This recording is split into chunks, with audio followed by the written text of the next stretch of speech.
तर्पण मालूम है ना सबको, जल देना। हमारा तर्पण कैसे होगा?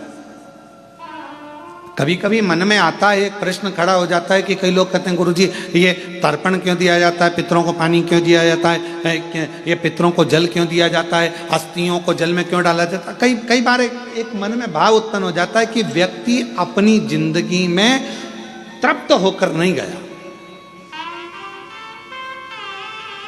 उसकी तृप्ति नहीं, वो जिंदगी भर प्यासा ही रहा। प्यासे से मतलब क्या है?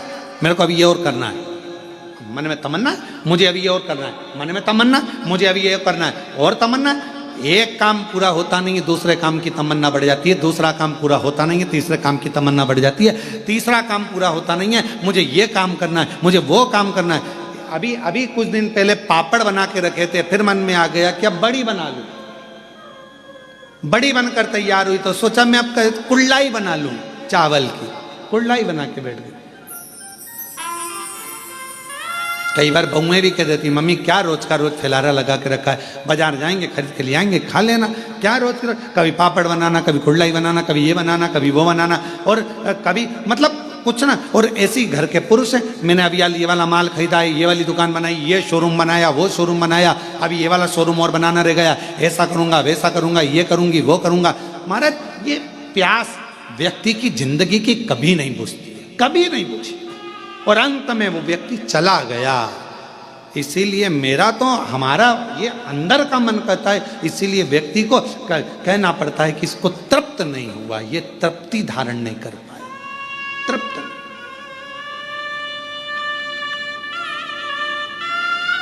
वस्तुओं से तृप्ति रखो, घर के सामानों से तृप्ति रखो, पर परमात्मा की कथा से कभी तृप्त मत हो।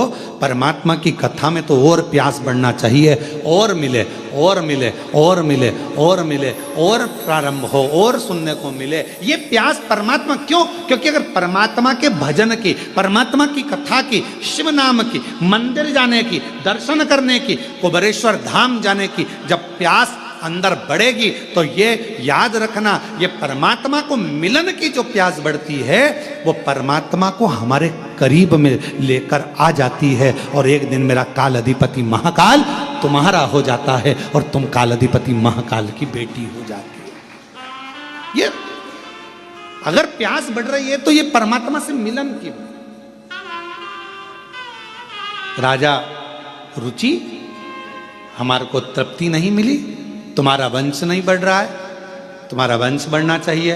राजा रुचि तुम्हें विवाह करना पड़ेगा। राजा रुचि ने कहा मैंने सन्यास व्रत धारण कर लिया है, मैं वानप्रस्थी हो गया हूँ, मैंने घर छोड़ दिया है, परिवार छोड़ दिया है, सबसे बड़ा है वानप्रस्थी, मैं नहीं करूँगा विवाह। पितरों ने समझाया, पितरों ने कहा तुम्हें विवाह करना पड़ेगा, समझा। तब राजा रुचि ने मन में विचार करा, यदि पितर बोल रहे हैं और ये भटक रहे हैं तो मुझे विवाह करना जरूरी है। वचन दो तुम विवाह करोगे। राजा रुचि ने वचन दे दिया, मैं तुम्हारी तृप्ति के लिए, पितरों के मोक्ष के लिए मैं विवाह करूंगा। अब विचार करा कि विवाह करूंगा पर मैं तो हो गया बूढ़ा, कन्या कहां मिलेगी मुझको मेरी उम्र की। पितर चले गए, पितर गए और ये भटक रहा है विवाह के लिए, यहाँ वहाँ सब दूर गया, कहीं लड़की नहीं मिली, कन्या नहीं मिली। आखिरी में ये तप करने के लिए बैठ गया, ब्रह्मा और भगवान विष्णु का तप करने लगा।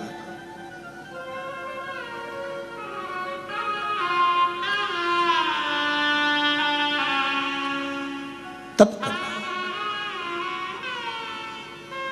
भगवान ब्रह्मा जी ने आकर कहा कि तुम्हें क्या चाहिए? एक कन्या नहीं मिल रही है विवाह के लिए। ब्रह्मा जी ने बोला ये लेखनी तो मैं लिख देता, परंतु ये लेखनी लिखने वाले तो स्वयं देवाधिदेव महादेव है। जन्म, मरण और परण, परण मतलब जानते हो विवाह, तीन की लेखनी कौन लिखते हैं? जम के बोलो जरा, देव अधिदेव महादेव। इन 3 की लेखनी लिखना मेरे शिव के हाथ में। अब राजा रुचि ने फिर तप किया भगवान विष्णु का। भगवान विष्णु आए, भगवान ने कहा क्या चाहिए मांगो। कहा प्रभु मेरे लिए कन्या ढूंढना है और मेरा विवाह करना है। भगवान नारायण बोले जन्म मरण और पारण 3 तो शिव लिखते हैं, हम नहीं दे सकते। शंकर भगवान का तप किया। श्री शिवाय नमस्तुभ्यं, श्री शिवाय नमस्तुभ्यं, श्री शिवाय नमस्तुभ्यं, श्री शिवाय नमस्तुभ्यं। जो तप किया रुचि ने, और राजा रुचि जैसे तप करने लगे भगवान शंकर प्रसन्न हो गए। शिव जी आए और उन्होंने आकर तुरंत कहा राजा रुचि मैं तुझे विवाह का वर दे दूं, कन्या भी दे दूं, पर अभी तेरा ग्रह नहीं बन पाया। राजन जब तक पितृ कृपा ना करें तब तक तुझे विवाह का योग नहीं बन सकता। शिव आप तो सब कर सकते हैं ना, शंकर भगवान आप तो सब कर सकते हैं। राजन जिस समय पर तेरे बुजुर्गों को जल की जरूरत थी तूने उनको जल नहीं दिया। फिर निवेदन है आप सबसे, श्राद्ध का मतलब केवल ये नहीं है कि जो मर गए उनके प्रति श्रद्धा रखी जाए। श्राद्ध का मतलब है तुम्हारे घर में जो जीवित हैं, तुम्हारे घर में जो बुजुर्ग हैं, तुम्हारे घर में जो बड़े बैठे हैं, वो बुजुर्ग हो गए तो उनको पानी भोजन उनकी व्यवस्था समय पर दीजिए। ये श्राद्ध का मतलब ये नहीं है जो मर गए उनके प्रति श्रद्धा, उनके प्रति रखो श्रद्धा, मतलब हम ये नहीं कहेंगे कि मत रखो, मना नहीं है। आप अपने पूर्वज चले गए उनके प्रति श्रद्धा रखो, उसका मतलब श्राद्ध है, हम मानेंगे। पर हमारी शिव महापुराण की कथा कहती है, ये शिव तत्व कहता है कि सबसे बड़ी 16 दिन की श्राद्ध से मतलब रखना कि अपने घर में जो बुजुर्ग हैं, अपने घर में जो बड़े हैं, अपने घर में जो बुजुर्ग माता पिता हैं, उनके प्रति श्रद्धा हो तो समझ लो कि ये श्राद्ध का महत्व है। आप श्रद्धा ही नहीं रखें। कभी प्यासे को पानी पिलाया नहीं, बाद अमृत पिलाने से क्या फायदा। कभी गिरते हुए को उठाया नहीं, बाद आंसू बहाने से क्या फायदा। मैं तो मंदिर गया पूजा करते हुए गया कभी माँ बाप की सेवा की ही नहीं, केवल पूजा रचाने से क्या फायदा। कभी प्यासे को पानी पिलाया नहीं, बात अमृत पिलाने से क्या फायदा। कौन सा फायदा, क्या फायदा। पंडित जी खीर ले ना, आज हमारे दादाजी की श्राद्ध है। पंडित जी गुलाब जामुन ले ना, आज हमारे दादाजी की श्राद्ध है। और पलंग पर बूढ़ा बाप बहुत देर से इंतजार कर रहा है। बहू बेटा मुझे एक बोतल में गर्म पानी दे दे, खांसी चल रही है। पापा दिख नहीं रहा अभी, यार पंडित जी खाना खा रहे, श्राद्ध है आज दादाजी की, पहले इनका काम कर दूं फिर तुम्हारा करूंगा। मैं तो मंदिर गई पूजा आरती की, पूजा करते हुए खयाल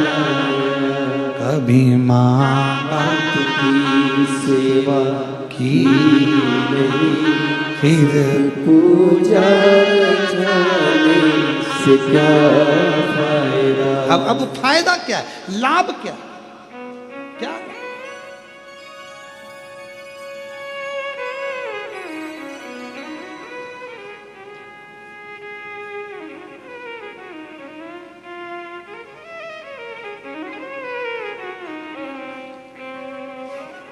एक छोटी सी बात है, परंतु हो सकता है कि आप लोगों को बुरे भी लग जाए। हमारी बहुत पहले की बात है, बहुत पहले, लगभग 18 से 19 साल हो गए होंगे उस बात को। श्राद्ध पक्ष चल रहा था और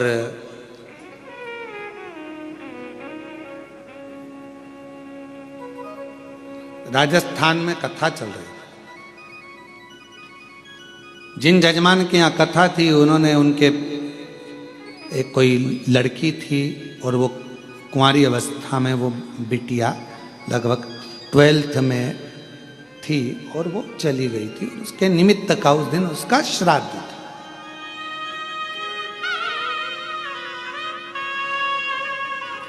यजमान परिवार से सूचना करी कि गुरुजी आज बेटी का श्राद्ध है और प्रसाद बना है, तो सब लोग प्रसाद पाएंगे, तो आप भी प्रसाद पाएंगे। हमने कहा कि यजमान को पहले हमारे पास भेजो और यजमान अगर दक्षिणा दे तो हम श्राद्ध पाए, मना नहीं। तो कहा गुरुजी आप दक्षिणा लेंगे? हमने कहा, तो कहा ठीक है। यजमान आए, राधा रमन जी। हमने कहा राधा रमन जी क्या बात है? कहा आज बेटी का श्राद्ध है, प्रसाद पाना। हमने कहा दक्षिणा लगेगी, बिना दक्षिणा के प्रसाद कैसे पाया जाए? तो कहा गुरुजी बोलो क्या दक्षिणा लगेगी? हमने कहा एक दक्षिणा चाहिए। एक बेटी गई है आपकी, 12th क्लास में पढ़ रही थी, पढ़ाई पूरी नहीं हुई थी, चली गई। कोई एक गरीब की बेटी जो 12th में पढ़ रही हो, उसकी पढ़ाई को तुम, उसकी कॉलेज तक का खर्चा तुम उठाओ, तो हम श्राद्ध पाना। ये हमारी दक्षिणा है। एक गरीब की बेटी अगर पढ़ने को तैयार बैठी है और शिक्षा चाहती है और उसके पास धन नहीं है, उसको तुम पढ़ाओ। तुम्हारी बेटी गई ना, उसको अपनी बेटी मानो, उसकी शिक्षा का खर्चा उठाओ, पढ़ाओ उसको अपना मानकर पढ़ाओ, शिक्षा का खर्चा दो उसका। कहा गुरुजी आंख में आंसू थे राधा रमन जी के और कहने लगे आज लगा कि मैंने बेटी का सही श्राद्ध किया है। आज लगा मैंने बेटी का सही श्राद्ध किया। मेरी बेटी गई, मैंने दूसरे की बेटी को पढ़ाऊंगा, उसका कॉलेज तक विद्या अध्ययन कराऊंगा, और अगर मुझे भगवान ने उस लायक बनाया तो एक दिन उस बेटी का कन्यादान भी मैं अपने हाथों से कर दूंगा। इसको कहते हैं कि तुमने अपनी बेटी की जगह बेटी को संभाला। केवल एक ब्राह्मण को भोजन करा देना, श्राद्ध का भाग निकाल देना, यह मूल नहीं है। मूल यह है कि किसी के चेहरे पर आपके द्वारा प्रसन्नता आ जाए। और आज मैं कहूंगा नारखेड़े जी, पाटिल जी, मेरे को बड़ी प्रसन्नता इस चीज की कि जिस बेटी को उन्होंने पढ़ाया, नमिता उसका नाम है, और वो आज पटवारी बन गई है और पटवारी बनकर पटवारी का जॉब कर रही है। और आप मानेंगे नहीं, नारखेड़े जी कभी योग लगेगा तो मैं उसको मिलवाऊंगा आपसे, उस नमिता बेटी से, कि जिन्होंने उस बेटी को पढ़वाया उसकी माँ नहीं थी, उसका बाप था केवल, और बाप दूसरे के यहाँ काम करता था। बेटी पढ़ गई, पिताजी के जो लड़का था 2-3 उसके बहुएं आ गई, पिताजी को रखा नहीं, तो वो जो दूसरे की बेटी थी उस बाप को अलग से मकान दिलाकर वो बेटी अपने पिता को वहां रख रही, जिसने पढ़ाया। ओरिजिनल बाप नहीं है, वो पिता नहीं है, पर उसका साथ है। श्राद्ध किसको कहते हैं? श्राद्ध का मतलब क्या है? आज आज दुनिया के लोगों ने केवल सोशल मीडिया पर श्राद्ध को हंसी का पात्र बना रखा है। एक बहन फोन लगाकर कहे कौवे को निमंत्रण देती है, कौवा कहता है मैं व्यस्त हूं, ये श्राद्ध है? हमारे सनातन धर्म की हंसी उड़ाने के लिए श्राद्ध है। पंडित को खाना खाते हुए दिखाया जाता है, बहुत पेट वाला हंसता हुआ, क्या ये सोशल मीडिया पर श्राद्ध का परिचय? कौवों की टीम बैठी हुई है छत के ऊपर और उसको दिखा रहे कि ये श्राद्ध है। ये हमारा सनातन धर्म की हंसी है, इसको हम श्राद्ध नहीं कह सकते। श्राद्ध का मतलब है अपने घर में जो बुजुर्ग हैं, अपने घर में जो बैठे हैं, उनको दिल से आदर कर लो, सम्मान कर लो, तो ऊपर बैठे हुए बुजुर्ग स्वयं आशीर्वाद देना प्रारंभ कर देंगे, वर देना प्रारंभ कर देंगे। श्राद्ध का मूल ही है। और अगर कोई हमको श्राद्ध में अगर बुला रहा है प्रसाद खाने के लिए, तो हमारी दक्षिणा याद रखना, हमारी दक्षिणा याद रखो कि हमारी दक्षिणा क्या है। वैसे भी दक्षिणा के मामले में हम बड़े प्रसिद्ध हैं, सोशल मीडिया पर हमारी दक्षिणा बहुत चलती हो।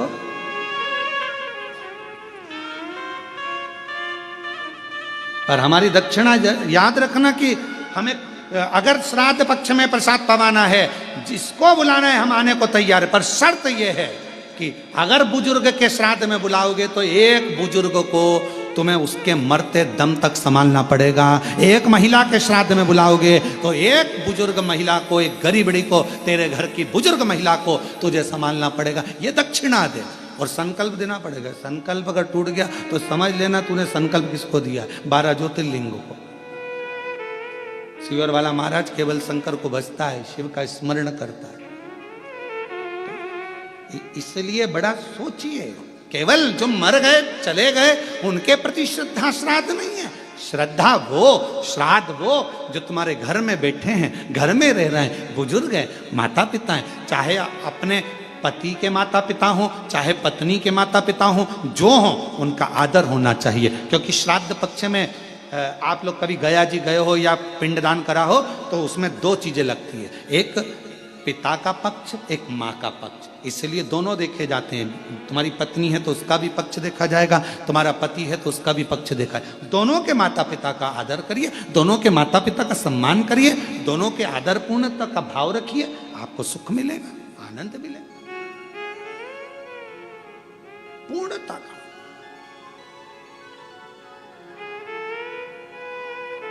पति सोचे कि मैं अपने माँ बाप का आदर करूं, पत्नी के माँ बाप का नहीं, और पत्नी सोचे मैं अपने माँ बाप का आदर करूं, पति के माँ बाप का नहीं, तो ये पूर्णता नहीं मानी गई। ये दोनों का आदर, दोनों का सम्मान करें। माँ बाप वो भी हैं, माँ बाप वो भी हैं, दोनों का पूर्ण आदर के साथ में जो सम्मान होता है वही श्राद्ध का मूल है। हम भटक रहे हैं। आज के जमाने में हमने श्राद्ध को केवल हंसी का पात्र का केंद्र बना दिया। ये 16 दिनों को श्रद्धा के मूल को समझो। मैं मंदिर गई पूजा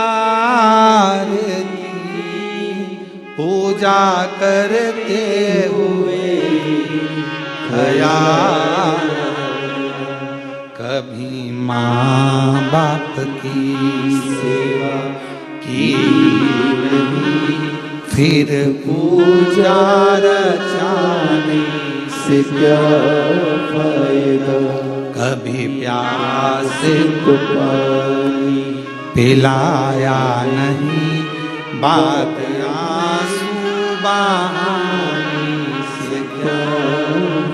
ये आपके भीतर एक भाव उत्पन्न करो। श्राद्ध पक्ष की कथा सुन रहे हो, जितने आस्था चैनल पर कथा सुन रहे हैं, जितने फेसबुक यूट्यूब पर कथा सुन रहे हैं, बोल देना कि सियोर वाले महाराज को अगर श्राद्ध में बुलाना है प्रसाद पवाने के लिए तो दक्षिणा तैयार है, और वो दक्षिणा एक ही होगी, आपके घर के बुजुर्गों का आदर, आपके घर के बड़ों का सम्मान, श्रद्धा, उनके प्रति रुचि, ये हमको चाहिए। ये हमारी दक्षिणा है, ये हमारी दक्षिणा है।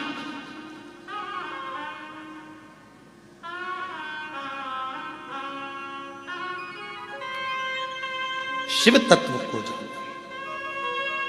रुचि, शिव जी ने कहा रुचि तुमको क्या चाहिए? रुचि कहता है बाबा मेरा ब्याह करना है, शादी करना है। मैंने सुना है कि जन्म मरण प्रण तीन आपके पास में, आप विवाह कर सकते हैं। शिव जी ने कहा पर तुम्हारे पितृ तृप्त नहीं है। जब तुम्हें अपने पूर्वजों को पानी देना था, पिलाना था, तब तुम घर छोड़ गए। माता पिता तुम्हें ढूंढते रहे। होता है, एक लड़का जा रहा था मोटरसाइकिल लेके, उसने जो बुलेट चालू करी वो बम बम बम बम बम बम, जो उसने चलाना चालू करा, पापा ने आवाज लगाई, ए बेटा इधर आ। दौड़ के आया बेटा, ए बेटा रवि जा तो मुझे थोड़ा सा पानी ला दे बेटा, एक गिलास भर के जा जल्दी से उड़कर। लड़का दौड़कर अंदर गया, अपनी मम्मी से कहा मम्मी मैं काम से जा रहा था और पापा ने मेरे से पानी लाने का कह दिया, पापा को एक गिलास पानी दे देना। और बेटा दौड़कर बुलेट चालू करी, भम भम भम भम चालू करके भट भट भट भट भट भट भट भट। माँ आई, एक गिलास पानी लेके दिया। पति ने पूछा क्यों तुम पानी लेके आई? मैंने पानी तो तुम्हारे बेटे से मंगा था, तो वो इतनी जल्दीबाजी में कहाँ गया? इतने में माँ ने सिर पे पल्लू लेकर बोला रेलवे स्टेशन पे प्याऊ लगाई है बेटे ने, पानी पिलाने गया है। बाप ने माथा टोका, स्टेशन पे पानी पिला रहा, बाप यहां मंग रहा तो चिल्ला रहा स्टेशन पर। ऐसे ढेर सारे, क्या मतलब? चले चले रुचि, जब तुम्हारे बुजुर्ग तुम्हारे से पानी मांग रहे थे तुमने घर छोड़ दिया। जब तुम्हारे बुजुर्ग तुमसे जल मांग रहे थे तुमने घर छोड़ दिया। और अब कहते हो कि मैं तुमको कुछ दूं, तो तुम्हें उन बुजुर्गों को प्रसन्न करना पड़ेगा, तुम्हारे पितरों को तृप्त करना पड़ेगा। तृप्ति का कोई मूल साधन जिससे मेरे पितृ तृप्त हो जाए। हाँ, यदि श्राद्ध पक्ष के अंदर प्रदोष तिथि पड़े और श्राद्ध की प्रदोष के दिन यदि शाम के समय पर प्रदोष काल में एक 4 बत्ती का गाय के घृत का दीप लगाया जाए और 4 पितरों का स्मरण किया जाए।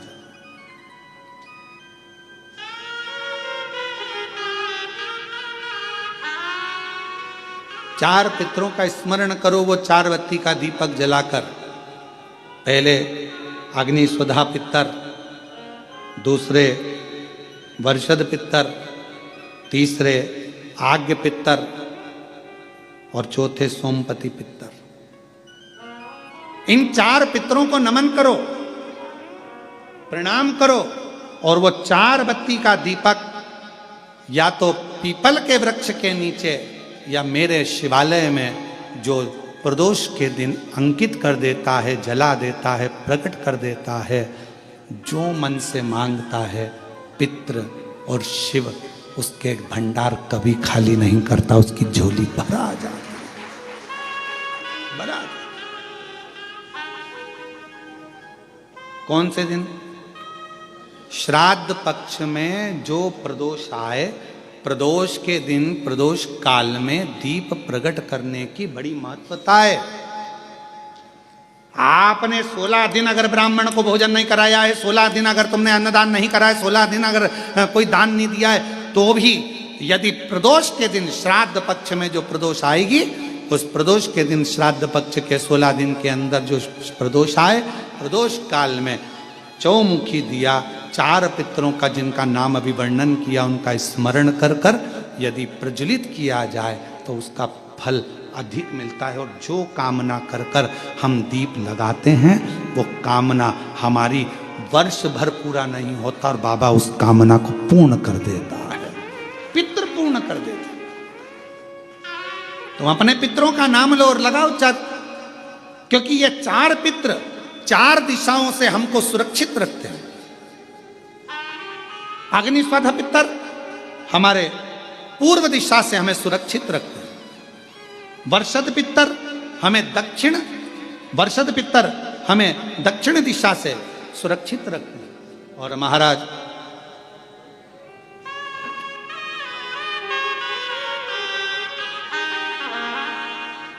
आग्नेय पितर ये हमें पश्चिम दिशा से सुरक्षित रखते हैं और सोमपति पितर ये हमें उत्तर दिशा से सुरक्षित रखते हैं।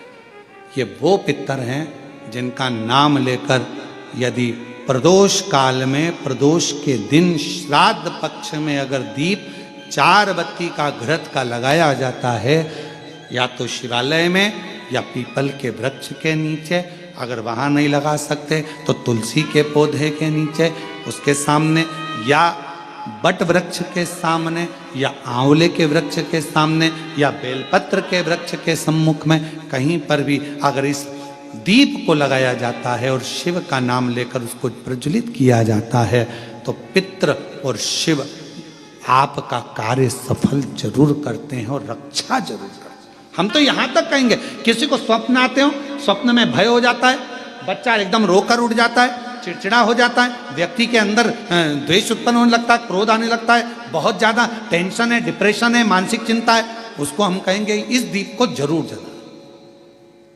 उसको लगाना चाहिए।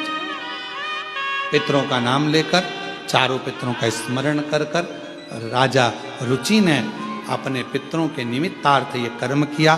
तभी इस कर्म को जैसे ही करा था, करते ही राजा रुचि को जो चाहिए था वो मिलने लगा। सामने से एक नदी के सम्मुख से एक स्त्री, सामने से एक सुंदर अप्सरा ब्रह्मलोचना निकल कर बाहर आई और जैसे ही आई पूछा राजा रुचि ने, तुम कौन हो? कहा, मैं अप्सरा हूं ब्रह्मलोचना। आपने पितरों को तृप्त करा है दीप लगाकर,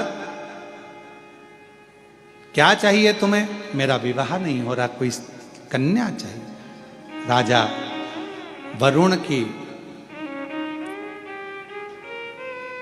पुत्र की पुत्री मालती, जो तुम्हें इसी स्थान पर, जहां तुमने शिव की आराधना करी है, शंकर की आराधना करी है, जहां तुमने पार्थिव बनाकर पूजन करा, इसी भूमि पर वो मालती का दर्शन होगा। उस मालती से तुम्हारा विवाह होगा और तुम्हारे घर में पुत्र रत्न की प्राप्ति होगी, तुम्हारा वंश बढ़ेगा और तुम्हारे पितृ हमेशा तुम्हें वर प्रदान करेंगे। बस वो मालती का प्राकट्य होता है और वरुण के पुत्र की पुत्री मालती का सम्मुख में आना, रुचि के साथ विवाह और दोनों का निवास करना। शास्त्र में भगवान कृष्ण गरुण से कहते हैं, गरुण पितृपक्ष में जो ये राजा रुचि की पवित्र कथा को श्राद्ध पक्ष के अंदर श्रवण करता है, भगवान कृष्ण कहते हैं ब्रह्मा, विष्णु, महेश और पितर उसकी झोलियां खुशियों से भर देते हैं। ऐसे राजा रुचि की कथा का वर्णन आता है। ये राजा रुचि की कथा है। राजा रुचि, पितृ केवल, कई लोग कहते पितृ का दोष लग गया। नाना भाई, लोग केवल वर्णन करते हैं। कई लोग कह देते हैं कि शंकर भगवान को नहीं भजोगे, शिव जी को जल नहीं चढ़ाओगे, एक दिन जल चढ़ाओगे, एक दिन नहीं चढ़ाओगे, शिव जी का शिवलिंग अगर घर में है पूजन नहीं करोगे तो दोष लग जाएगा, शंकर भगवान का दोष लग जाएगा। शिव कभी भी बद्दुआ नहीं देते। जैसे एक बाप, एक पिता अपने बेटा बेटी को कभी बद्दुआ नहीं देते। अगर चिल्लाकर बोल भी देंगे अपनी बेटी को, अपने बेटे को, तो बाद में उसको वर ही देंगे, है तो बेटी ही ना, है तो बेटा ही ना। मेरा शंकर भगवान कभी बद्दुआ नहीं देता, मेरा शिव कभी बद्दुआ नहीं देता, मेरा वो घड़दानी कभी अपशब्द नहीं कहता, वो तो वर देता। और महादेव नमन चरणों में, महादेव नमन, सब बोलिए सब, महादेव नमन चरणों में स्वीकार कीजिए, सबका किया है मेरा उद्धार कीजिए। उद्धार कीजिए। हे त्रिपुंडधारी, हे त्रिशूलधारी, हे त्रिपुंडधारी, हे त्रिशूलधारी। चरणों में तेरे बाबा जी पावन है चारों धाम। चरणों में तेरे बाबा जी पावन है चारों धाम। तेरी देव करते वंदना पूजे हैं सीताराम। तेरी देव करते वंदना पूजे सीताराम। हो जाए पूरी कामना, हो जाए पूरी कामना। वरदान दीजिए, सबका किया है मेरा भी उद्धार कीजिए। उद्धार कीजिए। हे त्रिपुंडधारी, हे त्रिशूलधारी।